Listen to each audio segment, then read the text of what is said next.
반갑습니다, 여러분. RS입니다. 오늘 새벽 시장은 금리를 0.25% 인상했습니다. 여기까진 시장의 예상이랑 같습니다. 그러나 중요한 것은 연준이 다시 한번 연내 금리 인하는 없다라고 한 것입니다. 이에 실망 매물이 쏟아지면서 장 막판에 상승분을 전부 반납한 것이죠. 이로써 한동안 시장은 조정을 받을 가능성이 커졌습니다. 아직 베타가 작은 투자자들에게는 기회의 시장이 찾아왔습니다. TQ는 2%가량 하락했습니다. 시간 외에서 크게 하락한 부분은 메꾼 상황입니다. 테슬라는 어제 크게 상승했으나 금리 인하 가능성 일축에 따라 약상승으로 마감했습니다. 테슬라는 금리 상황이 풀리기만 한다면 미친 듯이 상승할 것으로 보입니다. 스파이는 408입니다. S&P 500은 4100 이하로 하락했습니다. 풋월은 3900으로 하락해서 시장이 더 하락할 수 있다는 신호가 잡혔습니다. 콜월은 4200이었는데 S&P 500은 4180 정도까지 상승했었습니다. 당분간은 하락할 수 있습니다. 어제는 경기 지표 발표와 함께 가장 중요한 FOMC가 있었습니다. 결국 금리는 인상되었습니다. 파월 의장은 금리 인하가 부적절하다고 말했습니다. 상승하던 주식은 이것 때문에 상승분을 전부 반납하고 하락했죠. 시장은 추가 금리 인상에 대한 문구를 성명문에서 삭제했습니다. 앞으로는 금리 인상이 중단될 수 있다는 것이죠. 아직까지 파월은 인플레 목표치인 2%에 도달할 때까지 긴 시간이 필요하다고 말하고 있습니다. 인플레가 가장 중요한 숙제인 것이죠. 파월의 선망의 대상은 폴 볼커 전 의장입니다. 그는 금리를 20%대까지 미친 듯이 올려 인플레를 잡았죠.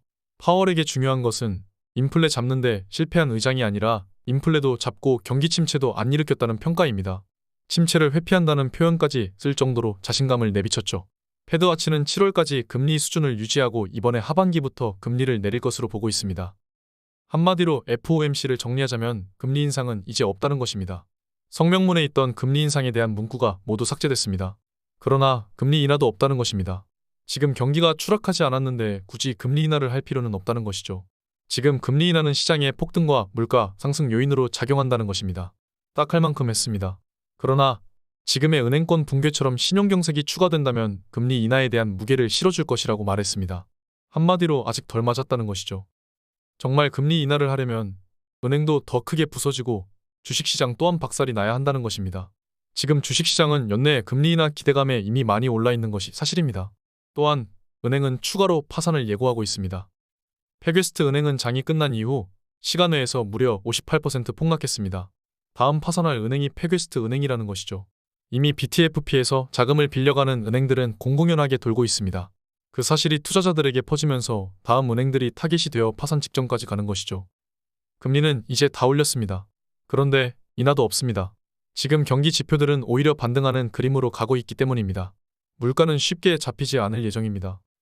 그렇다면 이렇게 말할 수 있겠죠. 호황은 좋은 것이나 불황은 더 좋은 것이라고 말할 수 있습니다.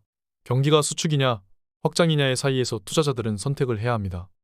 완벽한 매크로 환경이 된다면 투자를 해야겠다는 사람은 투자를 시작도 하지 말아야 합니다. 모든 매크로 환경이 좋았던 시기는 자본주의 역사에서 단 한 번도 없었습니다. 상황은 오히려 지금보다 훨씬 안 좋았고 매년 최악이라는 소리가 나왔습니다. 매년 그때와는 다르다고 이야기했죠. 완벽한 매크로 환경에서 투자를 시작하려고 한다면 이미 주가는 폭등해 있습니다. 애플 주가는 전고점에서 얼마 하락하지도 않은 상태입니다. 주봉으로 보자면 중요한 저항선이 있는 것도 사실입니다. 그러나 이는 어떻게 보느냐에 따라 다른 것입니다. 애플은 지금부터 10% 하락 시 50주선과 20주선이 겹치는 자리까지 도달할 것입니다. 약 150불입니다. 애플이 그 정도까지 하락한다면 그땐 공격적으로 주식을 담아야 하는 시기가 됩니다. 애플은 다시 정배열 추세에 올라타 있는 상태이기 때문입니다. 그 정도에서 하락은 멈출 것입니다. 나스닥은 앞으로 10% 정도 하락할 가능성이 있고 TQ 기준 30% 하락 가능성이 있다고 보고 있습니다. 천천히 매집해 나갈 생각입니다. 기준을 어떻게 잡느냐에 따라 중심을 어떻게 잡느냐에 따라 내 자산의 규모는 10배 이상 차이가 날 것입니다. 주식시장이 다시 공포에 휩싸이고 모두가 주식시장은 이제 다 끝났다고 할 때 진정한 기회는 생깁니다. 그 기회를 잡느냐 못 잡느냐에 따라 자산이 몇 배 이상 차이가 날 수 있습니다. 함께 기회를 기다리시죠. 오늘 여기까지 하겠습니다. 감사합니다. 지금까지 목숨 걸고 레버리지와 테슬라 투자하는 RS 미국 주식이었습니다. 감사합니다.